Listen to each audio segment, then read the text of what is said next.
Experience 11 days of Grand Europe trip with easy EMI of rupees 25,000 only with GT Holidays, South India's #1 travel brand. Touring Talkies ரசிகர்களுக்கு வணக்கம். வாங்க lens நிகழ்ச்சிக்கு போகலாம்.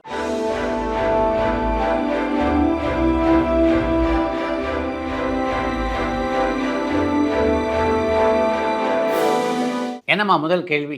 ஆதலால் காதல் செய்வேன்ற திரைப்படத்தினுடைய கிளைமேக்ஸ்ல வர ஆராரோ பாடன்ற பாடல்ல வர காட்சிகள் எல்லாமே ரொம்ப தத்ரூபமா இருக்கே, அது குழந்தைகளை நடிக்க வச்சு எடுக்கப்பட்டதா அல்லது ஒரு அனாதை ஆசிரமத்துல ரேண்டமா எடுக்கப்பட்ட காட்சிகளான இலங்கையில இருந்து ரியாஸ் கேட்டிருக்காங்க. ஆதலால் காதல் செய்வேர் படத்தினுடைய உச்சக்கட்ட காட்சியிலே அந்த தெய்வத்துக்கு சமமான அந்த குழந்தைகளை மிக அழகாக படம் பிடித்து காட்டியிருந்தார்கள். அந்த நடிப்பெல்லாம் சொல்லி கொடுத்து வரக்கூடிய நடிப்பா. அந்த குழந்தைக்கு இயல்பாக நடந்து கொண்ட விதத்தை மிக அழகாக படமாக்கி அந்த படத்திலே அற்புதமாக இணைத்திருந்தார் அந்த படத்தினுடைய இயக்குனர் சுசீந்திரன். சார், எந்த திரைப்படத்தை நீங்க பலமுறை பார்த்திருக்கீங்க? அண்ட் பாடல், திரைக்கதை, ஒளிப்பதிவு அண்ட் டைரக்ஷன், இதுல எது உங்களை மீண்டும் மீண்டும் அந்த படத்தை பார்க்க வச்சதுன்னு சொல்ல முடியுமான்னு ஆதிக்குடியிலிருந்து கார்த்திக் கேட்டிருக்காங்க. நான் மிக அதிகமாக திரும்ப திரும்ப பார்த்த திரைப்படம்னா அது தில்லானா மோகனாம்பாள் திரைப்படம் தான். அந்த படத்தை பொறுத்த வரைக்கும் அதில் பாராட்டி சொல்லப்பட வேண்டிய விஷயங்கள்னா ஒன்றா ரெண்டா. ஒரு பக்கம் நடிகர் சிவகணேசன், நாகேஷ், பத்மினி, டிஎஸ் பாலையா போன்ற பல கலைஞர்களுடைய அற்புதமான நடிப்பு. இன்னொரு பக்கம் கேவி மகாதேவனுடைய மயக்குகின்ற இசை. அதையெல்லாம் தாண்டி பார்த்திங்கன்னா ஏபி நாராயணனுடைய அற்புதமான வசனங்கள். இப்படி எல்லா விதத்திலும் சிறப்பாக அமைந்திருந்த ஒரு திரைப்படம் தான் தில்லானா மோகனாம்பாள். அதன் காரணமாக தான் அந்த படத்தை நான் பலமுறை திரும்ப திரும்ப பார்த்தேன், இப்போதும் பார்த்து கொண்டிருக்கிறேன். 1975 ரிலீஸ் ஆன ஷோலே என்ற ஹிந்தி திரைப்படத்தை முதல்ல நீங்க பார்த்த பொழுது ஏற்பட்ட அனுபவத்தை பத்தி ஷேர் பண்ண முடியுமான்னு திருமுலைவாயிலிருந்து சுந்தரபரதன் கேட்டிருக்காங்க. ஷோலே திரைப்படத்தை பொறுத்தவரையிலே ஒரு வெற்றி படத்திற்கான எல்லா அம்சங்களும் அந்த படத்தில் நிறைந்து இருந்தன அப்படின்னு தான் சொல்லணும். முதல்ல குறிப்பிட்டு சொல்ல வேண்டியது அந்த படத்தினுடைய திரைக்கதை. அதற்கு பின்னாலே அந்த திரைக்கதை ஏற்ற நட்சத்திர தேர்வு. அவ்வளவு அழகாக நட்சத்திரங்களை அந்த கேரக்டர்களுக்கு தேர்வு செய்திருந்தார்கள். அதுக்கப்புறம் அருமையான இசை. இவை அத்தனையும் சேர்ந்த கலவையாக ஷோலே திரைப்படம் அமைந்திருந்த காரணத்தினால்தான் இந்தியா முழுவதும் உள்ள ரசிகர்களை அந்த அளவுக்கு அந்த படம் ஈர்த்தது. இயக்குனர் கார்த்திக் சுப்ராஜுடைய தந்தை ஒரு நடிகர்னு நீங்க சொல்லியிருந்தீங்க. அவருடைய புகைப்படம் இருந்தால் ஷேர் பண்ண முடியுமான்னு சென்னையிலிருந்து பத்மினி கேட்டிருக்காங்க. கார்த்திக் சுப்ராஜுடைய தந்தையின் பெயர் கஜராஜ். அவர் பல திரைப்படங்களில் நடித்தும் இருக்கிறார். அவருடைய புகைப்படத்தை உங்கள் பார்வைக்காக இந்த நிகழ்ச்சியிலே வெளியிட்டிருக்கிறோம்.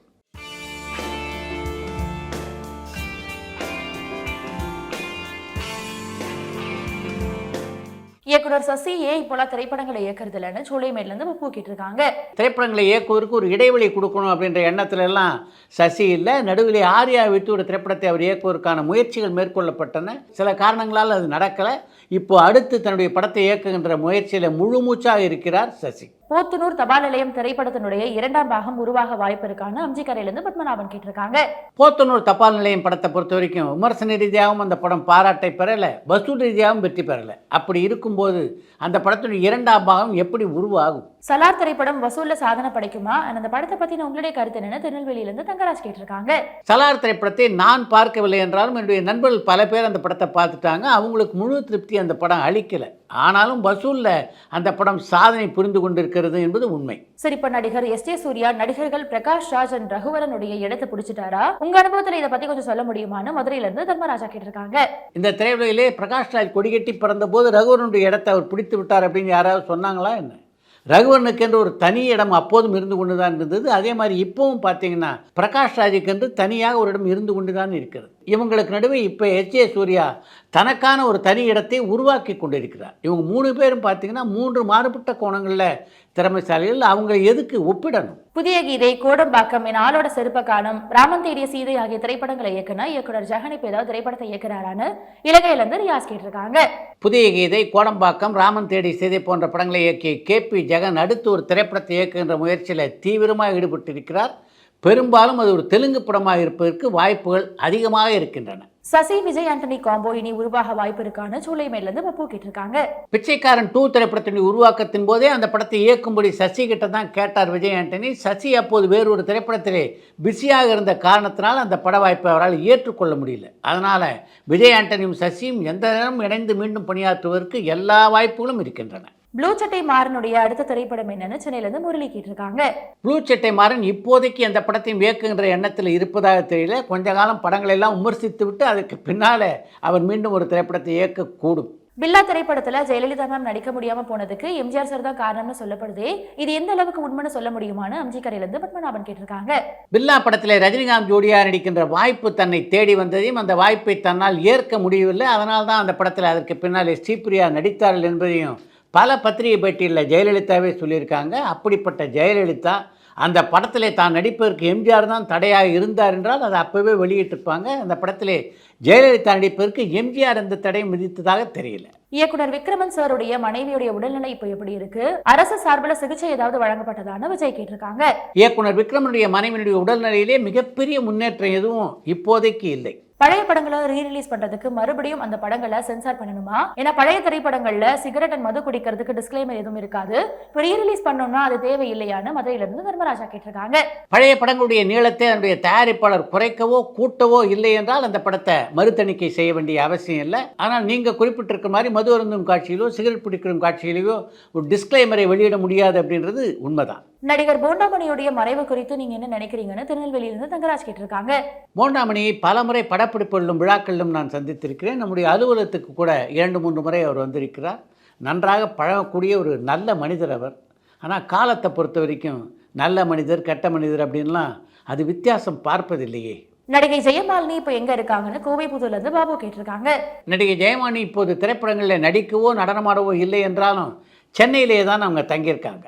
கேஜிஎஃப் ஏற்படுத்தின தாக்கத்தை சலார் ஏற்படுத்தல, அதுக்கு என்ன காரணம்னு சொல்ல முடியுமான்னு ஸ்ரீலங்கால இருந்து மதிஷான் கேட்டிருக்காங்க. கேஜிஎஃப் ஏற்படுத்திய தாக்கத்தை சலார் திரைப்படத்தால் ஏற்படுத்த முடியலன்னா அதுக்கு முக்கியமான காரணம் கேஜிஎஃப் திரைப்படத்துடைய மறுபதிப்பாக சலார் திரைப்படம் இருப்பதுதான். மலையாளத்துல இப்ப சிறந்த காமெடி திரைப்படம் எதுன்னு கோவைப்புதூர்ல இருந்து பாபு கேட்டிருக்காங்க. இந்த ஆண்டு வெளியான காமெடி படங்கள்ல நல்ல வரவேற்பை பெற்ற படங்கள்னா நெய்மர் திரைப்படத்தையும் ரோமாஞ்சம் திரைப்படத்தையும் சொல்லலாம்.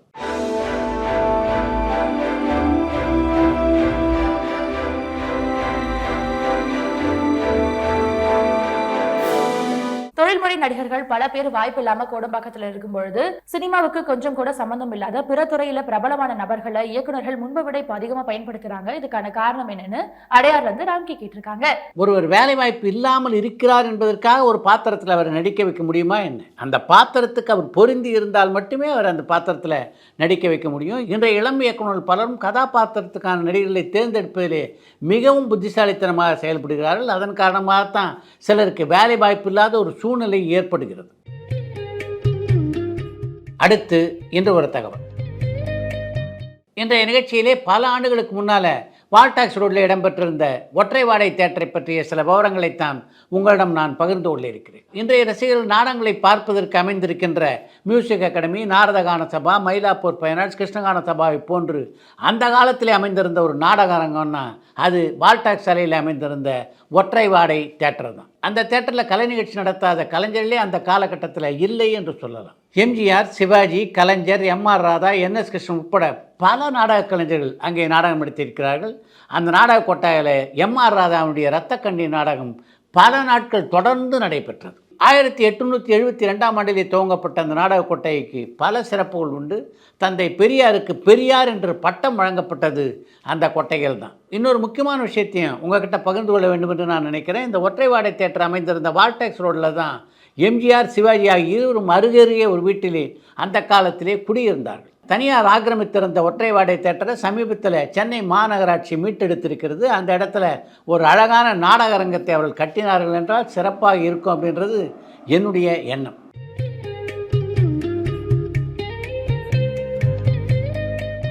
இத்துடன் இன்றைய லென்ஸ் நிகழ்ச்சி நிறைய பெறுகிறது. மீண்டும் அடுத்த லென்ஸ் நிகழ்ச்சியிலே சந்திப்போம். பரபரப்பான சினிமா செய்திகள், நட்சத்திரங்களின் பேட்டிகள், சினிமா வரலாறு ஆகியவற்றை பார்க்கவும் படிக்கவும் உங்களுக்கான இணையதளம் tourantalkies.co.